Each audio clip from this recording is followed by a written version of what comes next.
जय हिंद।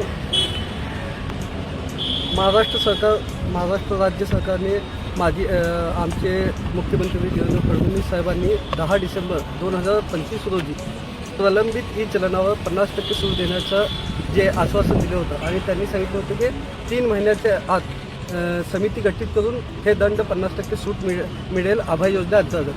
त्याच पार्श्वभूमीवर महासंघाने सातत्याने 2 वर्षापासून या दंडाला सवलत मिळावं म्हणून प्रयत्न करत आहे। आज महासंघाचं हे 4था निवेदन आहे।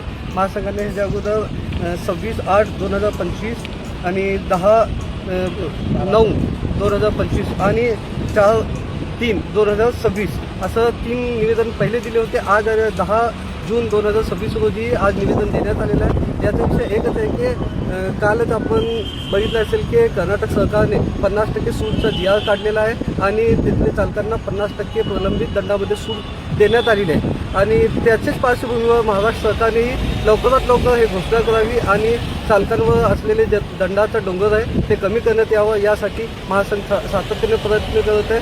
आज महासंघाचे महासचिव प्रदीपबाबा शिंगे, प्रभारी अध्यक्ष शंकर राऊत, इम्रान शेख, मनोज खांडेकर, अन्सार, यासिन मुल्ला हे सर्व पदाधिकारी आज पुन्हा एकदा जिल्हाधिकारी कार्यालयामध्ये निवेदन दिलेले आहे आणि आमची मागणी एकच आहे की लवकरात लवकर 50% अभय योजनेअंतर्गत 50% सूट मिळावी, अन्यथा महासंघ मोठ्या आंदोलनाला सक्षम आहे आणि एक मोठं आंदोलन चालकांसाठी करणार आहे। जय हिंद, जय महाराष्ट्र, जय महासंघ।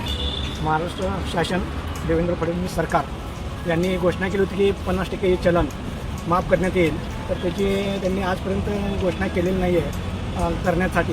कर्नाटक सरकारनं त्याच्यावरती त्यांच्या अगोदर ते निर्णय घेण्यात आलेला आहे आणि वाहतूक संघटनेकडून आपण हे 4थं त्यांना निवेदन देण्यात आलेलं आहे।